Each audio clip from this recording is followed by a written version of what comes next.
बंजारा भया बालिद भरी विचार, मन इच्छा पूर्ण करी खुद कबीर केशव अवतार। जगत गुरु तत्वदर्शी संत रामपाल जी महाराज जी के सानिध्य में दिनांक 7, 8, 9 नवंबर 2022 को दिव्य धर्म यज्ञ दिवस का आयोजन किया जा रहा है। इस भव्य कार्यक्रम का सीधा प्रसारण 9 नवंबर 2022 को सुबह 9 बजे से साधना टीवी और पॉपकॉर्न टीवी पर प्रसारित होगा। इस विशेष कार्यक्रम का सीधा प्रसारण आप हमारे सोशल मीडिया प्लेटफॉर्म पर भी देख सकते हैं।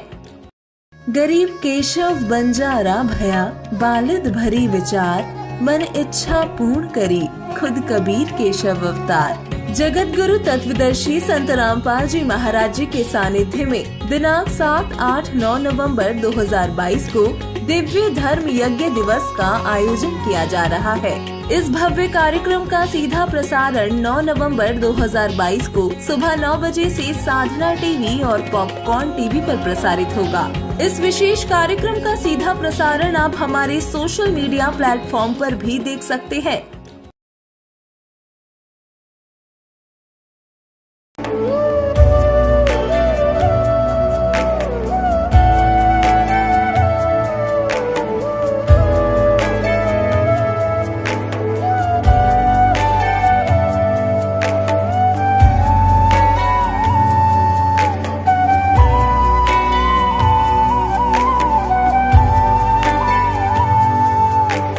जब लग गुरु मिले न साचा, तब लग गुरु करो 10 पांचा।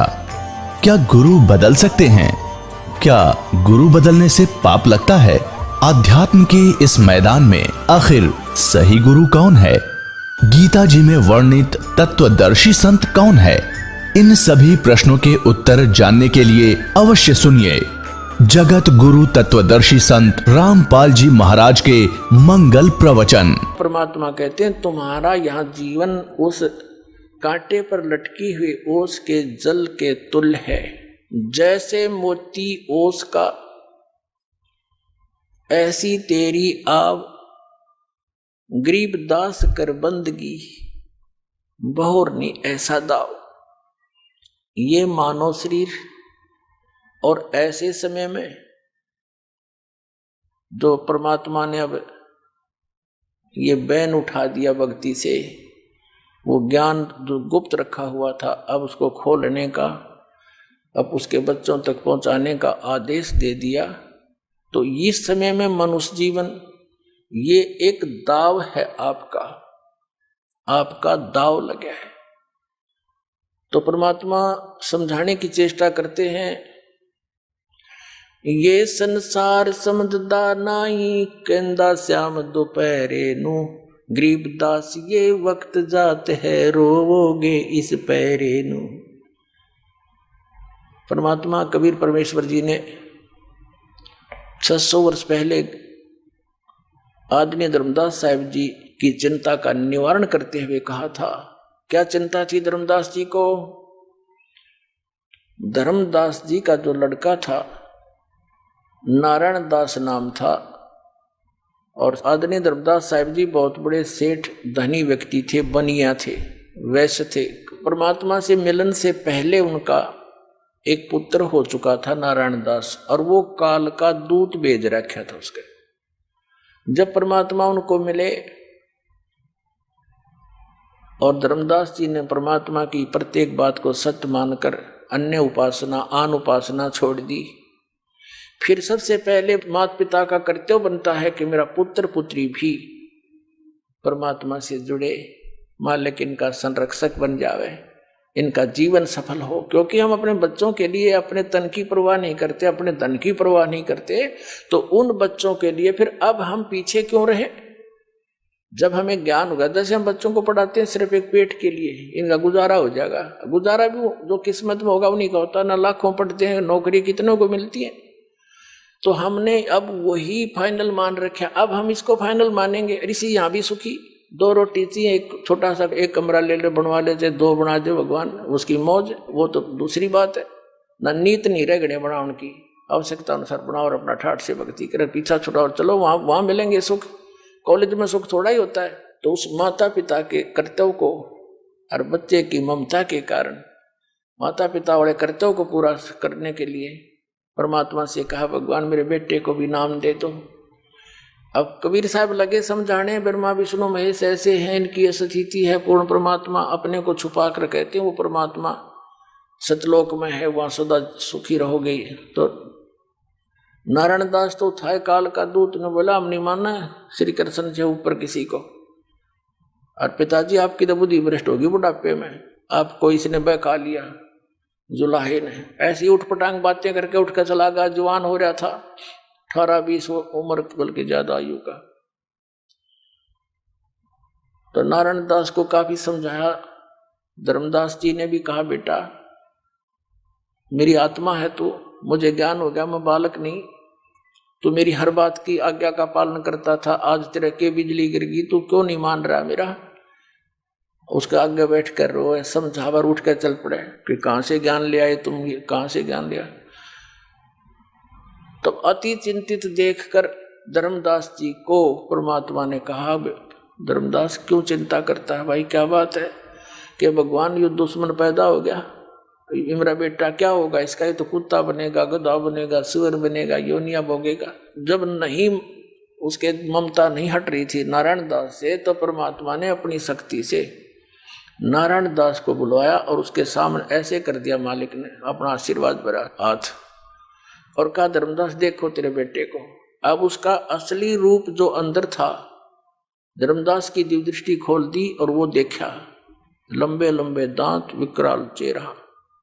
परमात्मा ने कहा, ये काल का दूत है भाई, और तू मेरा हंस था बेटा, तेरे घर में पैदा कर दिया कि भक्ति नहीं करने दे। तेरे गल में जैसे पशु के गल में लठ बांध दिया करें रस्सी ते, पाया सा इतना लंबा मोगरा सा डंडा सा, वो चल न चालन दे, चल तो गट्टियां पर लग गए पैरों में उस पशु के।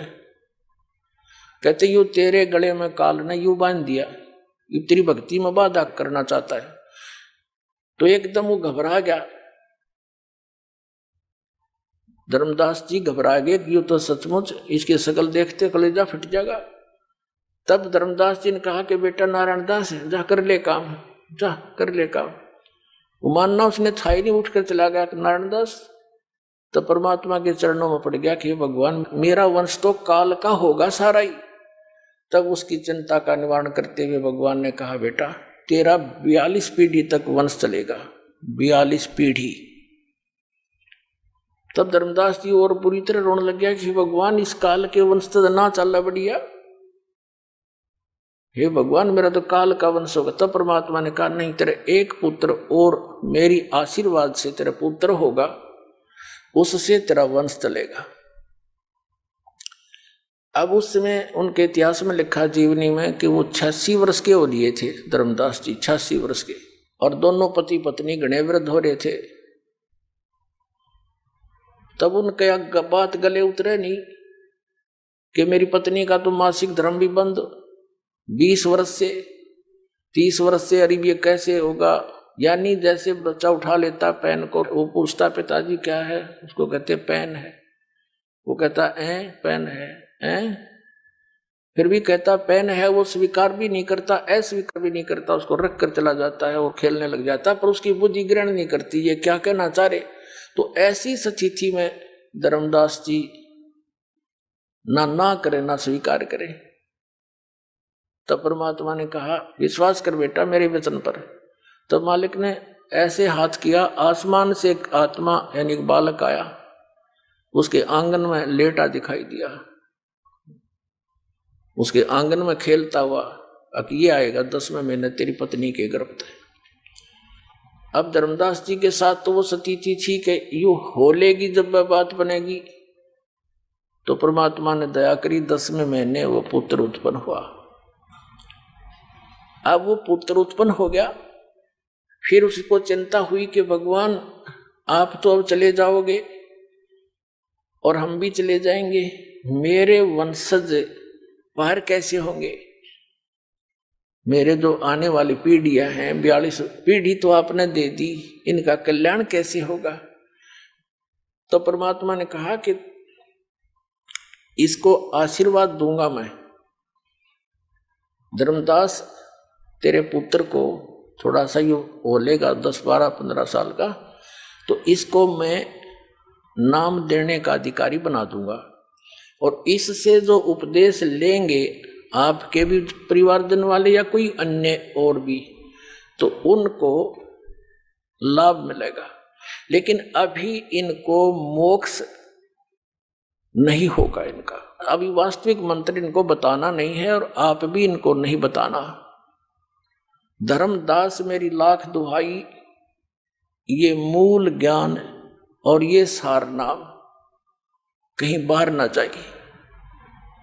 ये सार नाम बाहर जो पढ़ी बिचली पीढ़ी हंसनी तरही, और ये मूल ज्ञान बाहर जो पढ़ी बिचली पीढ़ी हंसनी तरही, और मूल ज्ञान को तब तक छुपाई जब लगिए द्वादश पंथ ना मिट जाए।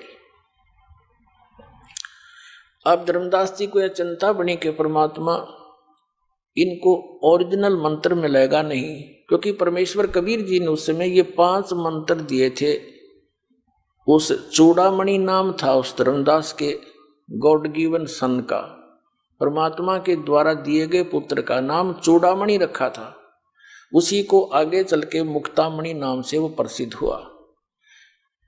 उसको मालिक ने अधिकार दे दिया था नाम देने का, केवल 5 नाम दिए थे। जो आपको हम प्रथम मंत्र देते हैं, इनमें से ये 5 नाम हैं बीच वाले। उस समय ये 7 भी देना अलाउड नहीं किया था दाता। तो ये 5 नाम देने से क्या होता है कि यहाँ संसारिक सुविधाएं और मनुष्य जीवन मर्यादा बनाकर दे दी। इस तरह क्रियाएं करो, 5 यज्ञ, धर्म यज्ञ, भंडारे करने ऐसे ऐसे, और ये मंत्र 5 उसको दे दिए, आगे देने का अधिकारी बना दिया। तो फिर परमात्मा ने कहा कि धर्मदास, जब 6ठी पीढ़ी आवेगी ना तेरी, ऐसे गद्दी चलेंगी, 6ठी पीढ़ी वाला जो आएगा वो काल का दूत होगा। वो काल के दूतों के द्वारा भ्रमित कर दिया जाएगा, और वो फिर इन 5 नामों को खत्म कर देगा। वो कोई और ही ऊट पटांग मंत्र बनाकर देने लग जाएगा, और मेरा वचन ना खाली जाई, मैंने जो कह दिया यह सच्ची होगी। अब धर्मदास फिर चिंतित हो गया कि भगवान फिर कैसे बात बनेगी। अब तो चलो सब्र किया था कि भी मनुष्य जीवन मिलते रहेंगे, और अब वो आगे चल के उनका तो वो नाम भी खत्म हुआ।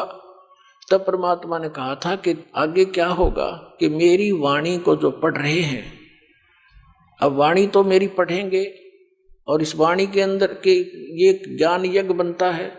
इस ज्ञान यज्ञ से भी इनको मनुष्य शरीर और भंडारे करते हैं, इससे भी इनको मानव शरीर प्राप्ति होती रहेगी, लेकिन मोक्ष नहीं हो पाएगा। तब धर्मदास जी को चिंता बनी कि हे भगवान, आगे फिर इनको वो ओरिजिनल नाम देगा कौन आकर के। जब परमात्मा ने कहा था कि जब बिचली पीढ़ी आवेगी और 5505 वर्ष जब कलयुग बीत जाएगा, उस समय मैं, यानी जो 12वां पंथ है गरीबदास जी का, उस 12वें पंथ में परमात्मा ने कहा संवत 1774 जब बीत जाएगा, 75वां लगेगा, उस समय गरीबदास जी का जन्म होगा, और उससे फिर 12वां पंथ चलेगा। वो 12वां पंथ चल चुका होगा, और जब कलयुग 5500 वर्ष बीत जाएगा, उस समय मैं उस गरीबदास वाले पंथ में जाऊंगा, और 12वें पंथ के द्वारा, जो 12वां पंथ है गरीबदास का, उस गरीबदास जी द्वारा मेरी महिमा की वाणी का पुनरुत्थान होगा। क्योंकि वहां तक काल के दूत कबीर पंथ में घुस गए, कबीर सागर, कबीर वाणी, कबीर बीजक आदि वाणियों का अन्य ही अर्थ बना के उल्टा सुल्टा कुछ फेर बदल भी करके अपने अनुकूल इसमें खराबी पैदा कर देंगे, मिलावट कर लेंगे, कहीं काट देंगे, कहीं जोड़ लेंगे। तो उसकी पूर्ति गरीबदास जी वाले पंथ के प्रवर्तक संत गरीबदास साहिब जी से करवाएंगे। और फिर गरीबदास वाले पंथ में जब 5500 वर्ष वाले समय आएगा पिछली पीढ़ी का, तब मैं जाऊंगा उस गरीबदास वाले पंथ में आगे चल के, और सभी पंथों का मिटा करके एक पंथ चलाऊंगा। उस समय धर्मदास, उसके बाद हजारों वर्षों तक ये ज्ञान चलेगा, पूरी पृथ्वी पर मेरा ही नाम, मेरा ही ज्ञान और कबीर भगवान रह जाएगा। और सभी पूरी विश्व की जितने भी पुण्यात्माएं हैं मनुष्य शरीर धारण करेंगी, क्योंकि उन अच्छी आत्माओं को जन्म दूंगा। फिर मैं जैसे नाम लोगे आप, आपके घर जो संतानें आएंगी वो बहुत पुण्यकर्मी आएंगी, उनको तो बचपन से ही कोई संघर्ष ही नहीं करना होगा, वो तो परमात्मा कबीर कबीर करते जन्म लेंगे। तो उन जो स्टॉक रखा भगवान ने, उन आत्माओं को आपके घर भेजेगा। उनकी तो आपने किसी बात की भी चिंता करने की आवश्यकता नहीं, वो तो स्वयं ही, वो कहते हैं ना born with the golden spoon, वो होंगे आपके घर पर। तो जब कहा था कि फिर तेरे वंश चलेगा 42 पीढ़ी तक, और इस मेरे उस चलाए जा रहे उस पंथ, सुकृत पंथ कहा है मालिक ने, यानी यथार्थ कबीर पंथ से जो उपदेश ले लेगा और मर्यादा में रहेगा, धर्मदास तेरी सारी, तेरी पीढ़ी वाले वीर और पूरा विश्व ही पार होगा। तू अपनी पीढ़ी की चिंता कर रहा है, मैंने सारे विश्व के प्राणियों की चिंता। तो उस समय सबको मैं ये ज्ञान ऐसा दूंगा और ये नाम दूंगा। तो परमात्मा ने उनका दिल रोकने के लिए कि मैं आऊंगा ये कह दिया होगा, स्वयं ना तो दास भेज दिया उसी पंथ में। अब ये कर दिया अज्ञान अंधेरा साफ। तो अब इस ज्ञान के आधार से आप जी ने इस संसार के चोचलों से वापस हटना पड़ेगा। आप अपने आप को एक विद्यार्थी समझें और सच्चाई समझो, या सत्य है कति 100 की 100 सत्य है। आप जो क्रियाएं यहां कर रहे हो अपना जीवन नाश करने की कर रहे हो, और जो कुछ भी आपको मिलना होता है वो प्रारब्ध में वैसे भी मिल रहा होता है। और अब आप उस समर्थ की शरण में आगे आपको आवश्यक जो वस्तु होगी आपके भाग्य में ना होगी तो भी देगा। तो सारी सृष्टि का पालक है, संचालक है, ये वो परमात्मा मिल गया। और मनुष्य जीवन केवल परमात्मा पाने के लिए ही है। बाकी यहाँ की सुविधाएं में जो जोड़ जुगाड़ में लग रहा है वो विद्यार्थी ठीक नहीं, वो भगत अच्छा नहीं। इंद्र दा राज कागदा बेस्टा, आराम सरपंच बनने की तैयारी कर रहे तो भगत हैं हम मंत्री मुख्यमंत्री की आशा लगाए बैठे, भक्त नहीं है। ठीक है, जैसे करोगे वैसा फल मिलता रहेगा। मंत्री जाप करोगे, धर्म करोगे, वो फल अवश्य मिलेगा, लेकिन उस मूल वस्तु से वंचित आप रह जाओगे, फिर फायदा क्या उसका, वाट इज यूज। तो यहाँ क्या बता रहे हैं परमात्मा, होले सुहागण सुरता तारे मालिक गर जान है होले, होले सुहागण सुरता तारे मालिक गर जान है तेरा, सोने से खैर बरतार मालिक गर जान है। इस आत्मा को कहते हैं होले सुहागण सुरता त्यार। तूने अपने पति के घर जाना है। अब सुहागण कौन होती है, जिस लड़की का रिश्ता हो जाता है, नाता जुड़ जाता है, सगाई हो जाती है, तो वो लड़की सुहागण होगी। और जिनकी सगाई नहीं हुई वो कुंवारी है। तो सुहागण लड़की यानी जिसकी सगाई होगी, अर्थात जिसका नाता जुड़ गया पति से, तो वही तो पति के पास जाएगी। तो जिन्होंने उपदेश ले लिया इस दास से, ये आपका एक मीडियोकर मान लो बिचौलिया, आपका भगवान से, आत्मा का परमात्मा से नाता जुड़वाने वाला। अब जिस भी पुण्यात्मा का उस मालिक से ब्याह हो गया, नाम मिल गया, उससे नाता जुड़ गया, वह सुहागण होगी। और सुहागण ही जा सकती है, कुंवारी जा नहीं सकती, क्योंकि कुंवारी का नाता नहीं जुड़ा। तो जो अनुपदेशी है वो कुंवारी आत्मा समझ लो, और जो सुहागण होगी उनको बता रहे हैं कि जाना है तो उसके लिए तैयारी करें। अब जैसे पहले दहेज प्रथा थी, कैसी परंपरा थी, हमने खूब देखा गांवों में, विशेषकर हरियाणा के गांवों में तो बहुत ज्यादा व्यवस्था थी। हम क्या देखा करते, हमारी बुआ, हमारी बड़ी बहनें जब उनका विवाह हुआ तो उनके लिए दूसर तैयार करवाया करते। दूसरी यानी सेकंड टाइम, एक बार ब्याह में भेज देते थे बहन को, बेटी को, फिर दोबारा 1 साल के बाद ठीक रखी जाती थी। ठीक माने निर्धारित समय। तो जब वो ठीक निकट आती थी 1 या 2 साल के रखे जाती थी, तो उस दौरान उस लड़की से कहा जाता था कि तू आगे की जो उसकी सासू ननद जेठानी या कोई और किसी के सबके लेन देन होता था, तो उनकी अलग से वस्त्र दिया करते थे, जिनको तीड़ बोला करते देसी भाषा में। तील यानी सूट सेट।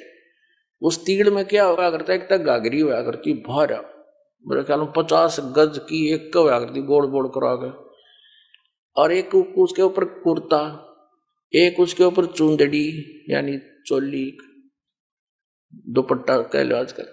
तो वो पूरा एक सेट को तीड़ बोला करते, वो ऐसे पैक करा करती न्यारी न्यारी। और वो क्या होती थी, 30 तो अगलियां की, अगली माने ससुराल में जितनी भी बड़ी ठहरी बूढ़ी जेठानी दुरानी ननद उनके लिए, और 20 पछलियां की, 15-20 लड़की की, यानी पूरा गातन करके वो ले जाते थे। तो वो लड़की की जब वो दूसरी यानी सेकंड टाइम भेजने की तैयारी करते थे, कपड़े घर पे सिलवाया करते तकरीबन टेलर को बुलाकर। तो वो तो टेलर बनाता था, तील यानी सूट सेट अलग अलग बनाकर रख देता था।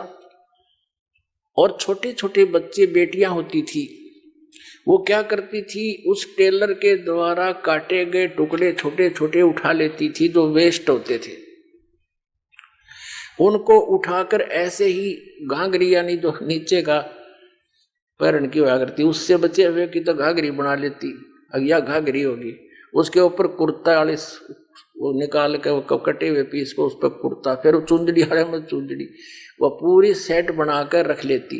वो छोटे छोटे कट पीसों के, कट पीस भी 2-2 उंगल के, कुछ 3-3 इंच के टेढ़े मेढ़े कटे हुए, और उनको रख के और पूरी गठड़ी बांध लेती थी और रोज खोल के। और पहले स्कूल काल तो थे को नहीं, बेटियां जवान हो जाती थी, अपने घर पे रहती थी, तो वो क्या करती, उसको खोल कर, जो 10-5-7 साल की लड़की होती थी, खोल कर देखा करती थी, ये इतनी अगलियां की, इतनी पछलियां की, ये गुडिया की, एक गुडिया बना लेती थी और एक गुड्डा बनाती थी, उनका ब्याह करती थी। फिर गुडिया की वो सारी तीड़ उसके साथ रख के और गुड्डा के साथ फिर दूसरी अलमारी में दराया करती। वह पहुंच गई वहां पर। अब उसकी लड़की के वो गठड़ी बांध रखी थी, वो तील बोलती थी उनको, सूट सेट अलग अलग, उनमें से कोई दूसरी बहन या भाई निकाल लेता एक आदि उस चिथड़े ने, उस टुकड़े ने, और वह गिनती अगले दिन एक कम पाती तो रोती। घर के पूछते भी क्यों रो रही है बेटी तू, मेरी तीड़ निकाल ली, किसने निकाली, मेरी तीड़ निकाल ली, बुरी तरह रो पा पीटे। अब वह तीड़ ने त्याड़ एक दो उंगल के कपड़े इकट्ठे करके उन्हें तीड़ मान रही। तो यहां परमात्मा हमें याद दिलाना चाहते हैं कि तुम जो संसारिक सुखों को, यहाँ की सुविधाओं को जो उपलब्ध करने में अपना जीवन व्यर्थ कर रहे हो, ये तो वो गुड़िया के साथ खेल रहे हो आप। गुड़िया खेलत उम्र गंवा दी और लाया नहीं विचार, तेरे साथ की कितनी जाली तू क्यों लारी वार, और गुड़िया खेलत तने उम्र गंवा दी, लाया नहीं विचार। तो पुण्यात्माओं, यहाँ का राष्ट्रपति, इस पृथ्वी का, पूरी पृथ्वी का राजा, ऐसा जान लो जैसा वो बालक गुड़िया खेल खेल रही थी, इतने चिथड़ों को, पीस को, टुकड़ों को वो सूट मान रही थी। और ओरिजिनल सूट कैसा होता है, और गुड्डा को गुड़िया का ब्याह कर रही थी।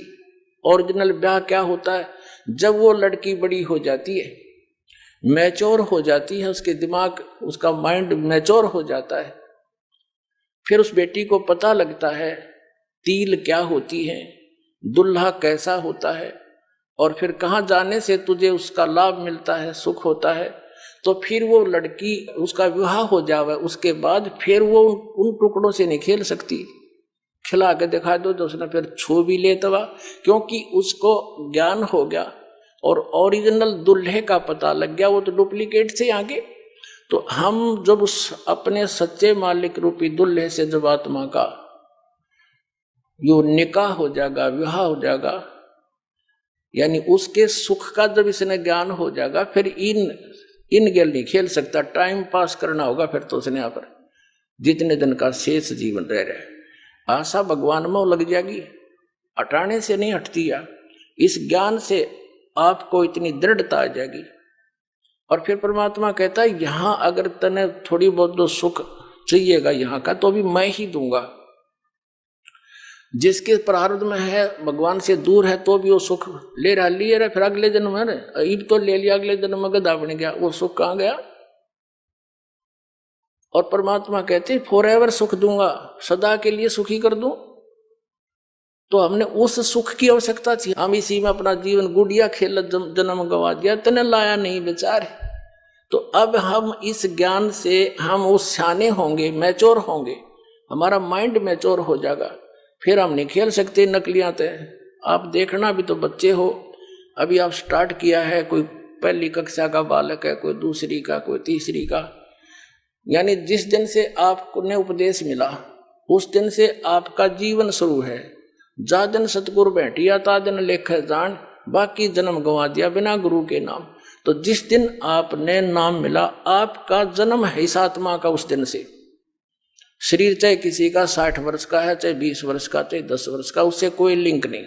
उस दिन से आपका मनुष्य जीवन प्रारंभ है, जिस दिन इस दास से आपने उपदेश ले लिया। तो आज किसी ने 2 वर्ष हुए हैं, किसी ने 6 महीने हुए हैं, तो वो 6 महीने का बालक है। 2 वर्ष का 2 वर्ष का ही है, कोई 10 वर्ष हो गए तो 10 वर्ष का बालक ही है वो। तो ऐसे जिस दिन से आपको ये, जब आप मैच्योर हो जाएंगे और परमात्मा आपके साथ ऐसे लक्षण करेगा, आप देखते रह जाओगे कि भगवान ऐसा कर रहा है, और फिर हम नालायक उल्टे अपने प्रयत्न से बकवादों में पैर दे रहे हैं।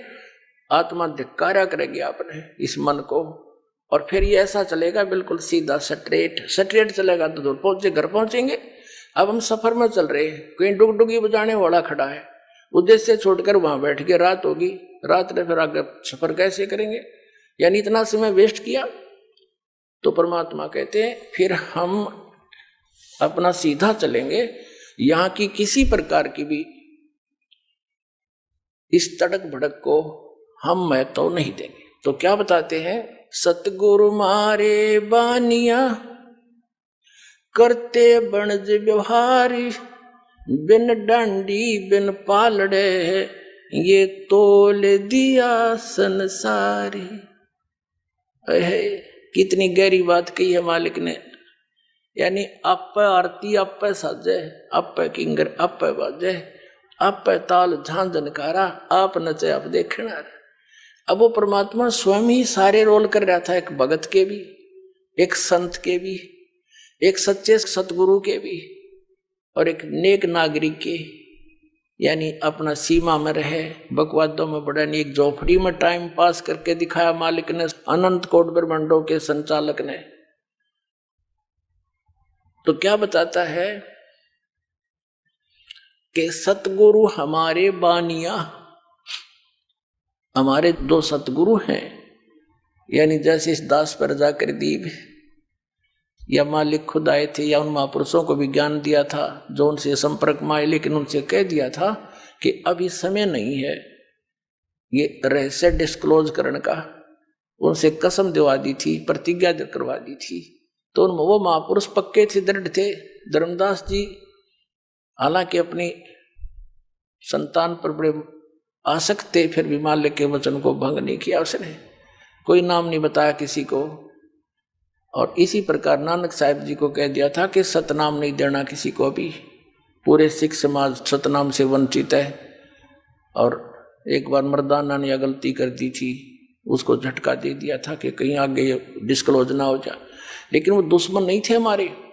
अब आ जाएंगे, क्योंकि ऐसी मर्यादा चला के चले गए नानक साहिब जी धर्म भंडारे होते हैं, भगवान की वाणी पढ़ते हैं, तो उससे इनके मनुष्य जीवन बने रहे। और भगवान में चाहे सभी, जैसे हिंदू है, मुसलमान है, सिख है, ईसाई है, इनमें आस्था भगवान की अभी तक। जब मर्यादा कुछ भी मालिक ने इनके लिए कुछ भी दे रखा था, ये ग्लूकोज समझ लो, ग्लूकोज लगा रखी थी आपके इस आत्मा के, तो ग्लूकोज रोग नाश नहीं करती, इंजेक्शन न्यारे होते हैं, वो ट्रीटमेंट रोग नाश करने का उससे भिन्न होता है, लेकिन ये सहयोगी भी होती है। तो धर्मदास जी को परमात्मा ने मना किया था। तो क्या बताते हैं कि अब ये परमात्मा ने इस दास पर दया करी है, वो सर्जन बना के भेज दिया और कंप्लीट कोर्स दे दिया दास को। और इस कंप्लीट कोर्स के बिना यू जन्म मरण का रोग और सतलोक प्राप्ति ये संभव नहीं हो सकती। अब क्या बताते हैं, सतगुरु हमारे बानिया, ये जो ज्ञान आज दास आपको दे रहा है, ये दास का नहीं है, ये उस परम पिता का गॉड गिवन है, जो पहले खजाना दर गए थे छुपा के। अब दास को चाबी दे दी उस खजाने की, सार नाम की, तत्व ज्ञान की। अब दास ने खोल कर उसके बच्चों को बांट रहा है। अब भी कोई सोया पड़ा है तो मूर्ख है, अपने कर्म बिगाड़ेगा। उसको जगाने के लिए जगह जगह डंडोरा पीट रहे हैं, जगाने के लिए पुस्तकें बच्चे घर घर देकर आ रहे हैं, टेलीविजनों पर चल रहे हैं। और अब भी कोई सोया पड़ा रहेगा तो उसने घनी पी रखी है भांग इस काल की, तो उतरेगी। अब तो टाइम आ गया है, उतरेगी। टाइम अवश्य लगेगा, क्योंकि बुराई को फैलने में भी थोड़ा समय लगता है, लेकिन सतमार्ग दृढ़ता से चलता है, स्लो एंड स्टडीली चलता है। यह पूरा विश्व में जाएगा, मालिक का वचन है। तो क्या बताते हैं, बिन डांडी बिन पालड़ाई तोल दिया संसार। इन सभी ऋषि, महर्षि, नकली गुरु और मंडलेश्वर आचार्य और शंकराचार्यों के सब क्या तलाशी लेकर दिखा दिया आपको कि इनके पास क्या ज्ञान है, और वास्तविक हमारे सदग्रंथ क्या बताते हैं। तो बिना डांडी और बिना पालड़े के सबको तोल कर दिखा दिया कि इसके पास क्या माल है, इसके पास क्या माल है। कहते हैं बिन डांडी बिन पालड़े तोल दिया संसार, सबको अलग अलग छान कर दर दिया, इनका पैमाना बता दिया, इनका वेट बता दिया, इनके अंदर कितना ज्ञान है इन लोगों का। फिर बताते हैं, कह कबीर सुनो मेरी सजनी, इस आत्मा को कह रहे दाता कि सतलोक में जाओ, वहां लूटो अजब बहार। जिस सुख को तुम यहां खोज रहे हो वो यहां नहीं है, वो सतलोक में है, और वहां पर सब सुख है।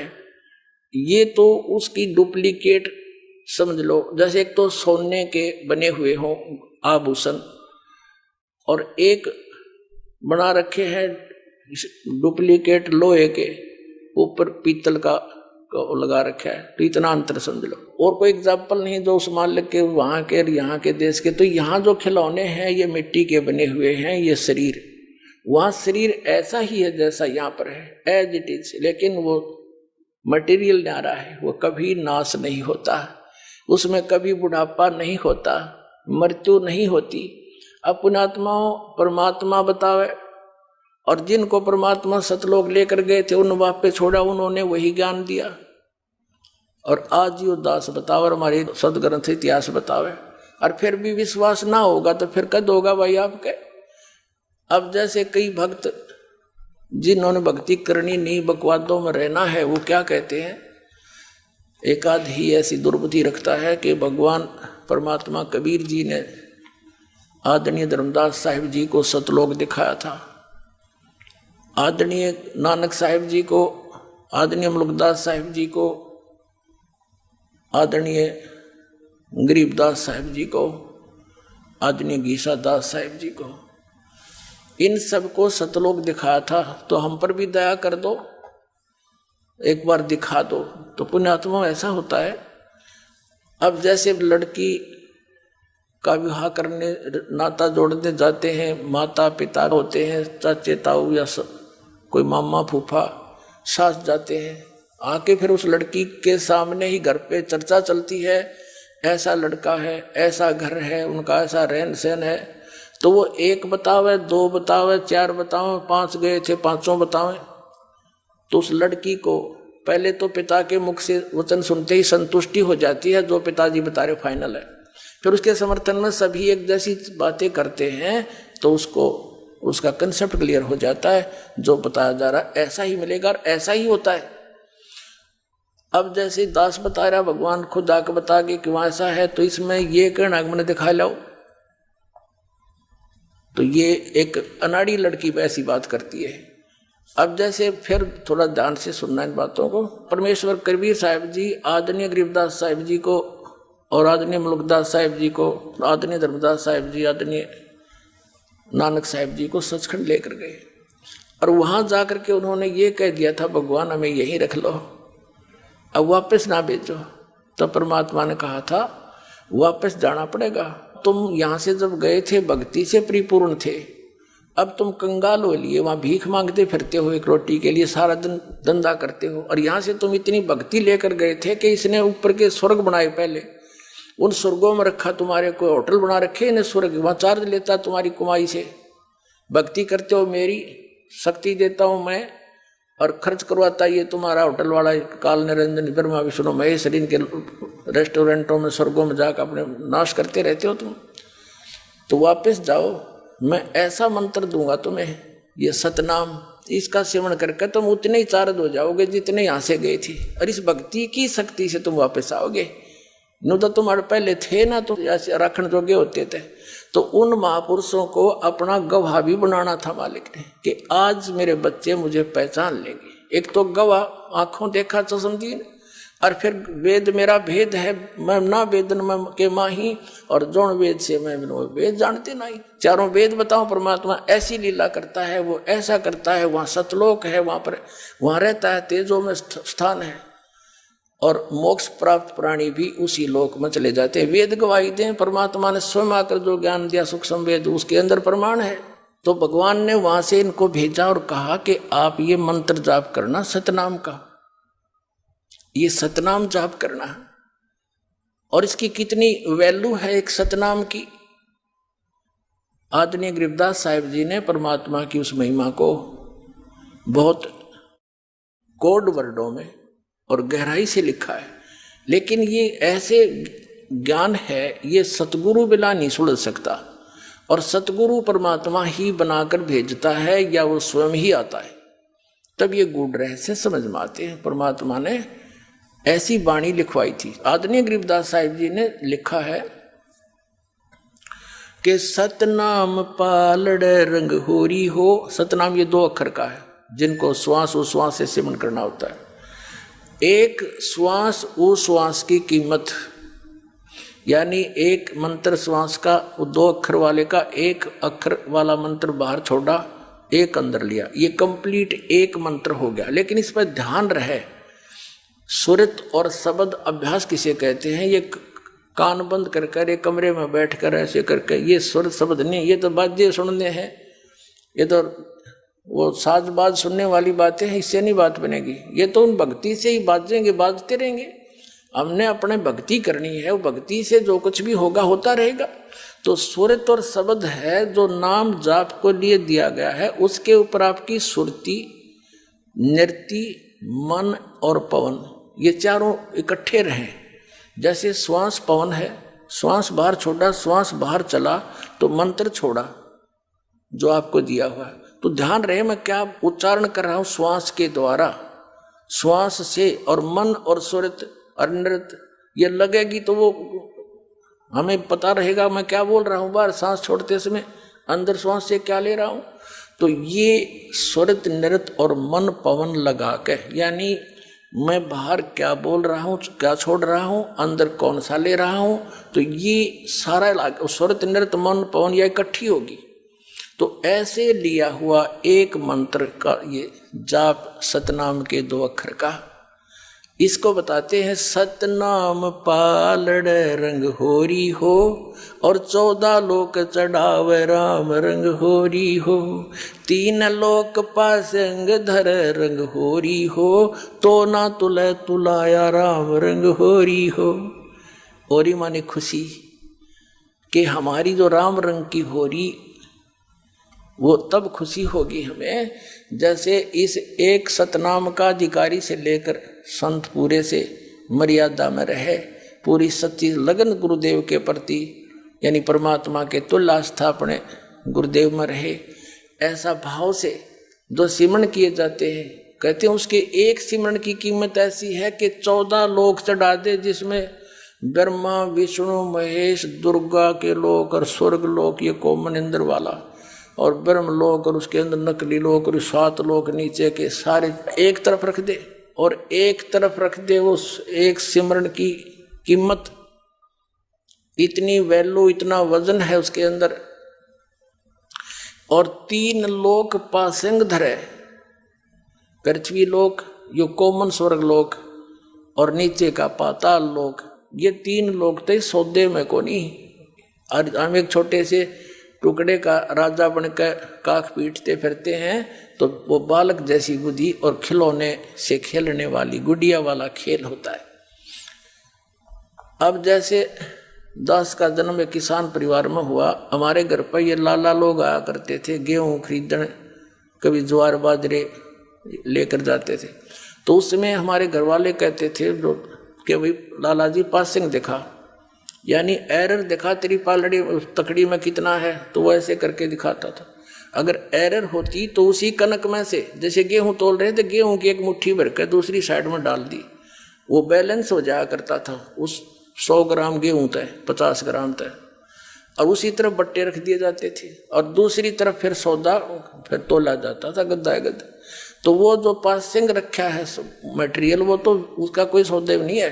तो पुण्यात्माओं, ये कोई डूम बाट के गीत नहीं, कोई मंगनिया खड़िया ने बना के हमें नहीं दे रखी वाणी है, ये धनी की दी हुई ज्ञान है और आपके लिए। आपने एक एक वचन को हरदम धारना पड़ेगा तो इस मार्ग पर चलना चाहते हो। तो क्या बताते हैं, सतनाम यानी अधिकारी से लेकर और भी, जैसे इस दास से प्राप्त करके इस नाम को, तीनों को भी प्राप्त करके चले गए यहाँ से जो कर्महीन थे। अब वो अपने आप नाम देने लग जाए तो अधिकारी नहीं, वो डुप्लीकेट पासपोर्ट बना रहे हैं आपका। बनाने वाला भी दोषी और बनवाने वाला भी दोषी, जीवन नष्ट हो जाएगा। और फिर इसका पता चलेगा जब वहां पर चेकिंग होगी मृत्यु के बाद, फिर तो बहुत देर हो चुकी होगी। तो ये दास हर पहलू पर सतर्क करना चाहता है, कहीं परमात्मा के बच्चे फिर मार ना खा जाए जो युगों से खाते आ रहे हो तुम। तो परमात्मा ने बताया है कि सतनाम पालड़े रंग होरी हो, एक तरफ सतनाम का एक सिमरण, और 14 लोक चढ़ावे राम रंग होरी हो, 3 लोक पासंग धर रंग होरी हो, और तो ना तुला तुलाया राम रंग होरी हो। अभी सतनाम का आप कितना जाप करते हो, और एक श्वास की कीमत इतनी। तो परमात्मा ने इसलिए ये एक ऐसी विधि दे दी जो अभी तक छुपा रखी थी। मालिक को मालूम है कि अभी बहुत ज्यादा काल ने हमारे ऊपर ऐसी परंपराएं थोप रखी है, पता नहीं किस प्रकार की व्यवस्था बना रखी है। तो इस समय मेरे बच्चे इतना भजन नहीं कर पाएंगे और थोड़े में इनको ज्यादा लाभ हो जाएगा, ऐसी विधि अब बता रखी आपको। तो आप सारे दिन में श्वास का सिमरण, वैसे तो जितना श्वास उस श्वास में बताया है, टाइम मिलते डटे नहीं, तो 1 घंटे में 1000 जाप हो जाते हैं, 900 जाप होते हैं 1 घंटे में श्वास उस श्वास के करे तो सारा दिन में अगर इतने भी तुम कर लोगे, ये कोई नो भी नहीं एक हठ योग करके कितने बैठ के करना है। बस में बैठे हो बस में कर लो, गाड़ी में बैठे हो उसमें कर लो, पैदल चल रहे हो वहाँ कर लो, लेट के कर लो, बैठ के कर लो, किसी तरह कर लो, सिमरण करते रहो सारा दिन। जैसे ताश खेलना 4-4 घंटे 6-6 घंटे, इब का गेर हाँ इब का मारे, सारे दिन बकवाद करें जा और कति बोर नहीं हो। अब भगवान की भक्ति में यू मन बकवाद करने लग जा तो यू इतना भी कर लोगे 1 घंटे का नहीं 1000 सिमरण भी डेली कर लोगे, थोड़ा बेड़ा पार हो जाएगा। सचकर मान लियो पर रहियो मर्यादा में।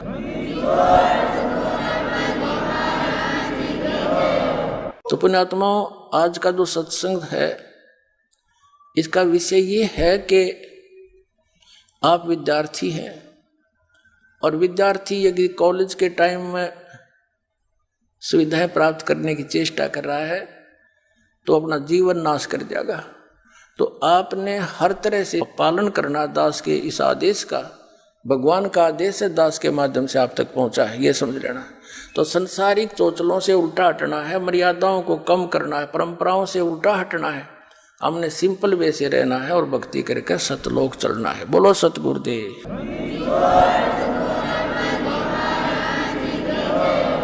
परमपिता परमात्मा पूर्ण ब्रह्म, सारी सृष्टि के रचनहार, सभी जीवों के जनक, सभी ब्रह्मांडों के उत्पत्ति करता, ये कबीर परमात्मा है, कबीर साहब है। जिन महापुरुषों को परमात्मा की प्राप्ति हुई, उन महापुरुषों ने परमात्मा की महिमा आंखों देखी बताई। उनमें से आदरणीय गरीबदास साहिब जी, गांव छुडानी, जिला झज्जर वाले, एक पुण्यात्मा हैं जिनको परमात्मा सीधे आकर मिले और सतलोक सचखंड यानी उस शाश्वत स्थान को दिखा करके जहाँ से हम आए हुए हैं वो हमारा मूल स्थान दिखा करके और सभी भगवानों की जिनको हम परमात्मा माना करते थे, श्री ब्रह्मा, श्री विष्णु, श्री शिव जी और ब्रह्म और परब्रह्म, इन सभी की स्थिति से परिचित करा के उस प्यारी आत्मा को वापस शरीर में छोड़ दिया था। अब आंखों देखा हाल उन महापुरुषों ने कैसे बताया है। ग्रीव अनंत कोट ब्रह्मांड का एक रति नहीं भारे, सतगुरु पुरुष कबीर हैं ये कुल के सिरजनहारे। अनंत कोटि ब्रह्मांड का उस मालिक के ऊपर कोई एक रति नहीं भार और सतगुरु पुरुष कबीर हैं ये कुल के सिरजनहार। उस परमात्मा ने अपनी वचन शक्ति से सभी ब्रह्मांडों की रचना की, 5 तत्व 3 गुण बनाए और सब व्यवस्था उस मालिक ने, कबीर परमात्मा ने की। जिस प्रकार एक इंजीनियर जहाज बना करके उसके अंदर आराम से बैठ जाता, जहाज चल रहा होता है, जैसे आसमान में रॉकेट छोड़े जाते हैं, उनको स्वचालित करके भेज दिया जाता है, वो अपने आप चलते रहते हैं, कई कई वर्षों तक वो सफ़र करते रहते हैं और वैज्ञानिक उसके अंदर बैठे हुए होते हैं। ऐसे इस परमपिता परमात्मा कबीर जी ने असंख्य ब्रह्मांडों को रचकर ये समर्थ शक्ति इनके अंदर विराजमान है, जहाँ चाहे वो चले जाते हैं। जैसे जहाज को किसी भी कोने में आगे पीछे, फर्स्ट सीट पे, लास्ट सीट पे, बीच में कहीं बैठो, वैज्ञानिक उसकी मौज है। इसी प्रकार उस परमात्मा के विषय में गरीबदास साहिब जी ने कहा है कि अनंत कोटि ब्रह्मांड का एक रति नहीं भार और सतगुरु पुरुष कबीर हैं ये कुल के सिरजनहार। उस परम पिता ने जिसने हम सब की उत्पत्ति की, सब ब्रह्मांडों की रचना की, उसी ने आकर हमें ये ज्ञान कराया है कि आप सभी आत्माएं यहाँ के स्थायी निवासी नहीं हो, आपका यहाँ पर ठिकाना नहीं है और आप सभी को यहाँ एक भूल भुलैया में डाल करके विवश करके रखा हुआ है। आप जिस लोक में रह रहे हो, जिनको तुम अपने मालिक मानते हो, ये दयालु नहीं है। ये दयालु होते हुए भी दया नहीं कर सकते आपके ऊपर।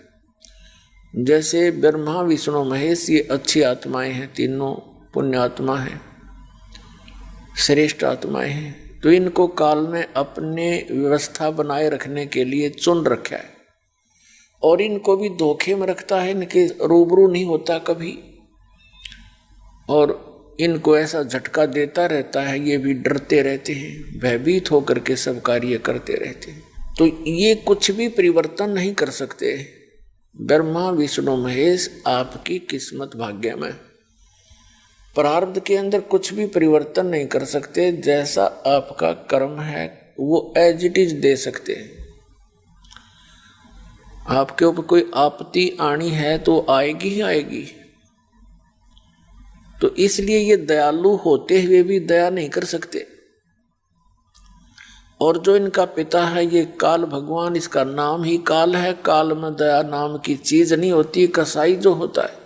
आइए अब हम उन श्रद्धालुओं के अनुभव जानते हैं जो जगत गुरु तत्वदर्शी संत रामपाल जी महाराज जी से दीक्षा प्राप्त कर चुके हैं तथा उनके द्वारा बताए गए भक्ति मार्ग पर चल रहे हैं। नमस्कार जी। सत साई जी सर। क्या नाम है बहन जी आपका? मेरा सुंदर देवी नाम है। बहन जी आप कहाँ से आए हैं? मैं दिल्ली बदरपुर से आई हूँ। बहन जी संत रामपाल जी महाराज से नाम दीक्षा आपने कब ली? 2010 में। संत रामपाल जी महाराज से नाम दीक्षा लेने से पहले क्या आप कोई भक्ति साधना भी करते थे? हाँ जी, हिंदू धर्म होने के कारण सभी देवी देवताओं की पूजा करते थे और देवी को मैं इष्ट मानती थी। बहन जी आपने बताया कि आप हिंदू धर्म में होने के कारण देवी देवताओं की पूजा करते थे और देवी को अपना इष्ट मानते थे, तो इन सब भक्ति साधनाओं से क्या आपको कोई लाभ भी प्राप्त हुए? नहीं सर जी, मुझे कोई भी लाभ प्राप्त नहीं हुए। मैं बहुत दुखी रहती थी इन पूजा को करते करते। इतनी दुखी थी कि बहुत ही ज़्यादा। मैं शरीर से भी दुखी, मानसिक से भी, आर्थिक सब चीज़ से दुखी हो गई। देवी ने मुझे बिल्कुल पागल कर दिया था। कहते हैं लोग देवी देवी, लेकिन देवी की पूजा करते करते मैं बिल्कुल पागल हो गई थी। जैसे देवी मुझे आदेश करती थी मैं वैसे ही काम करने लगती थी। मुझे कहती थी तो कूड़ा चुग ले, मैं कूड़ा चुग लेती थी। इतनी मतलब दुखी हो गई थी मैं, बहुत ही दुखी हो गई थी उनसे। 32 साल तक मैंने बहुत परेशानी उठाई है देवी के चक्कर में। और मेरे जो है शरीर में सारे में सब में दर्द रहता था कि जहाँ भी कहीं मैं कीर्तन में या घर में गीत भी गाने लगते थे देवी के, जब भी मैं खेलने लगती थी, लेकिन सब जगह झाड़ फूंक श्यानन को भक्तन को सबको दिखाया, पर कहीं से भी मुझे कहीं से भी कोई लाभ नहीं हुआ। मैं बहुत ही शरीर से दुखी हो चुकी थी और ऐसा लगता था कि बस जिंदगी रहे ना, इससे तो आत्महत्या कर लूँ। इतनी परेशान हो गई थी मैं इसके देवी के चक्कर में, लेकिन कहीं से भी मुझे कोई सुख आराम नहीं मिला। और मेरे बच्चों को भी, जब मेरे बच्चे हुए तो दो बच्चों को, लड़का लड़की थी, उनको दोनों को दौरे, मुर्गी के दौरे पड़ने लगे। और वो इतने बड़े बड़े होने का पर भी वे जो है दौरे पड़ते थे और कहीं भी गिर जाते थे। अब मैं खुद भी परेशान और मेरे बच्चे भी परेशान। मैं कहाँ कैसे उठाऊँ। वो जवान भी हो गए तब भी उनकी हालत ऐसी ही रही। उन्हें कहीं से भी, इतने सारे मैंने अस्पतालों में, दिल्ली के कैलाश, अपोलो और सफदरजंग मेडिकल, बत्रा हॉस्पिटल, सब में मैंने उसका इलाज कराया, पर कहीं से भी मेरे बच्चों को कहीं से भी कोई आराम नहीं है। उनके दौरे बंद नहीं हुए और ऐसे ही पड़ते रहे। मैं दवाई करती रही लेकिन उन्हें कोई भी आराम नहीं हुआ। मेरे बच्चे भी बहुत दुखी रहे और मैं भी बहुत दुखी रही। और मुझे जो है 15 साल तक उसी दौरान देवी की इतनी भक्ति करती थी और भक्ति करते करते भी मुझे टीबी की बीमारी हो गई। चार बार मैंने टीबी का इलाज करवाया, 2-3 साल का कोर्स करा, लेकिन फिर भी मुझे उनसे भी कोई आराम नहीं हुआ। बहन जी आपने बताया कि आप देवी दुर्गा की पूजा करती थी, उनको अपना इष्ट मानती थी और उनकी भक्ति से आपको कोई लाभ नहीं हुए, बल्कि परेशानियां ही परेशानियां रहीं। आपका पूरा जीवन दुख में बीता और आपने 32 साल तक दुख उठाए। आपको टीबी की बीमारी हो गई, 15 साल तक आपको टीबी की दवाई खानी पड़ी, लेकिन उससे आपको कोई राहत नहीं मिली। इसके अलावा आपके दोनों बच्चों को मिर्गी के दौरे पड़ने लगे और आपने अपना मानसिक संतुलन खो दिया। तो फिर संत रामपाल जी महाराज के बारे में जानकारी आपको कहाँ से मिली? सर जी, मेरे दामाद हैं प्रमोद दास सर जी, उन्होंने मुझको जो है एक सीढ़ी दी कि मम्मी आप इस सीढ़ी को देखो। तो तब तो मैंने वो सीढ़ी देखी नहीं। उन्होंने लगा के भी दिखाई तो मैंने उनसे मना कर दिया, नहीं मैं तो सब गुरुजी ऐसे ही हैं, मेरा तो इन सब से जो है बिल्कुल विश्वास उठ चुका है, मेरा कहीं भी मन नहीं करता किसी भी कुछ देखने के लिए। फिर मैं 3-4 महीने तक जो है चुप रही। ये मेरे से समझाते रहे पर मुझे समझ में नहीं आया। फिर मैंने खुद परमात्मा की, भगवान की, पता नहीं मेरे पे ऐसी रजा हुई, मैंने इनके कमरे पे जाके खुद ही मैंने कहा कि तुम अपने सत्संग में कब जाओगे, मुझे अपने सत्संग में लेकर चलो, मैं बहुत दुखी हो चुकी हूँ। तो फिर इन्होंने कहा कि ठीक है सर जी। फिर मैं संत रामपाल जी महाराज के आश्रम में गई, जो है हिसार बलवारा रोड पर पड़ता है। मैं वहाँ पर गई, मैंने वहाँ से नाम दीक्षा ली। बहन जी हम संत रामपाल जी महाराज के अनुयायियों से मिलते हैं तो उनको संत रामपाल जी महाराज से नाम दीक्षा लेने के बाद आध्यात्मिक, भौतिक, मानसिक और शारीरिक लाभ जरूर होते हैं। तो क्या संत रामपाल जी महाराज से नाम दीक्षा लेने के बाद आपको भी कोई ऐसे लाभ प्राप्त हुए?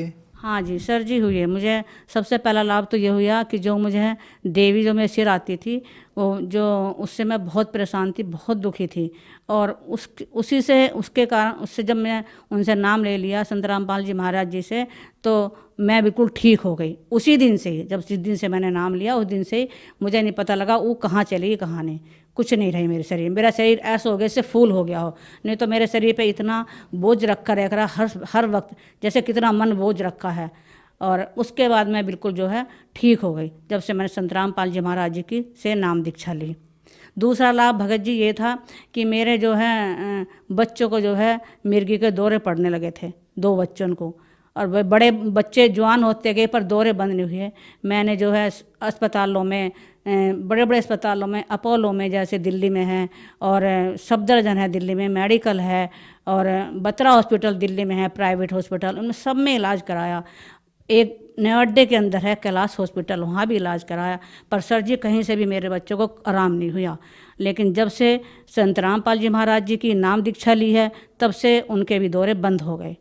भगत जी तीसरा लाभ मुझे ये था कि मेरे जो है डॉक्टर ने, मुझे टीबी हो गई थी और टीबी का इलाज मैंने 15 साल तक करवाया, लेकिन भगत जी मुझे कुछ भी आराम नहीं हुआ। टीबी की दवाई खाते खाते ही मेरे जो है डॉक्टर ने कह दिया कि तुम्हारे जो है पसली में गांठ बन गई है पस की।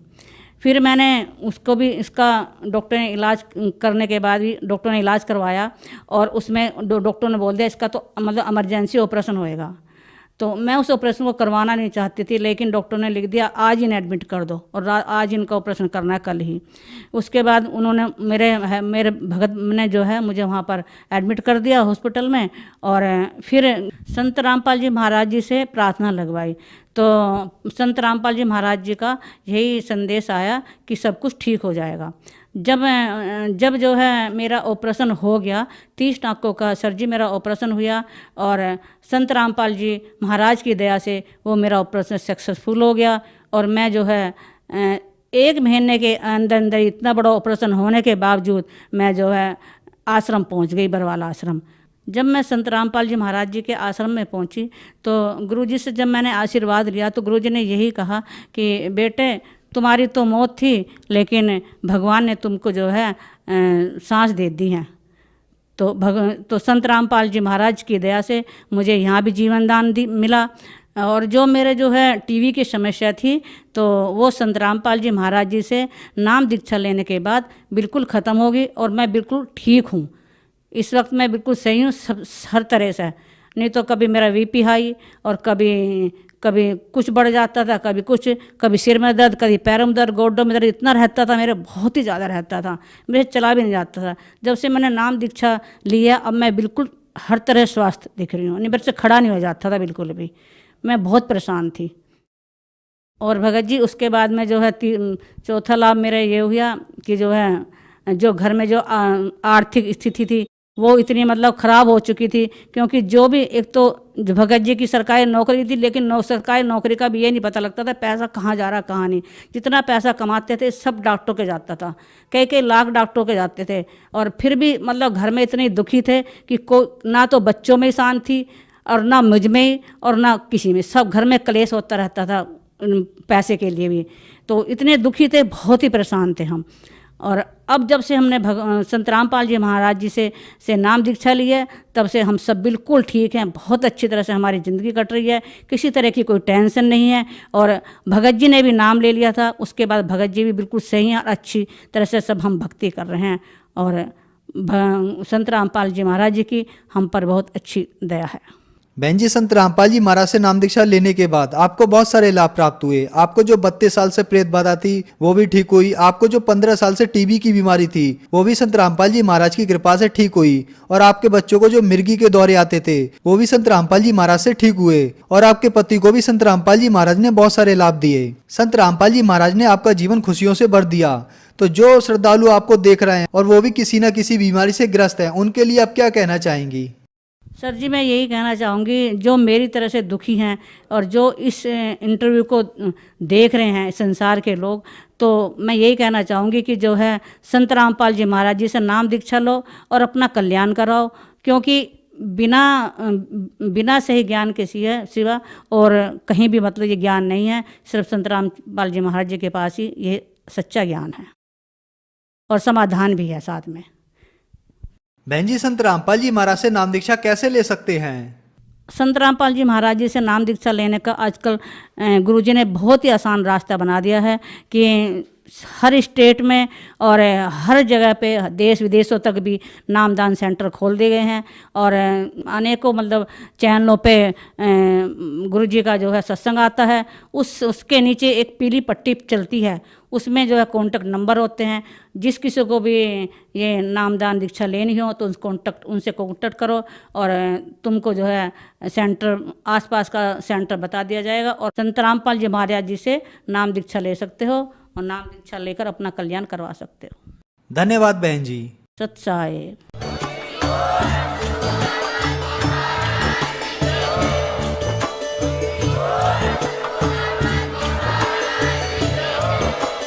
आप सुन रहे थे जगत गुरु तत्वदर्शी संत रामपाल जी महाराज जी के मंगल प्रवचन। अधिक जानकारी के लिए विजिट कीजिए हमारी वेबसाइट www.jagatgururampalji.org। संत रामपाल जी महाराज जी के शुभ आशीर्वाद से पूरे विश्व भर में 500 से भी ज्यादा नाम दीक्षा केंद्र हैं, जिन पर संत रामपाल जी महाराज जी द्वारा ऑनलाइन निशुल्क नाम दीक्षा दी जा रही है। अपने नजदीकी नाम दीक्षा केंद्र का पता करने के लिए संपर्क करें 8222880541।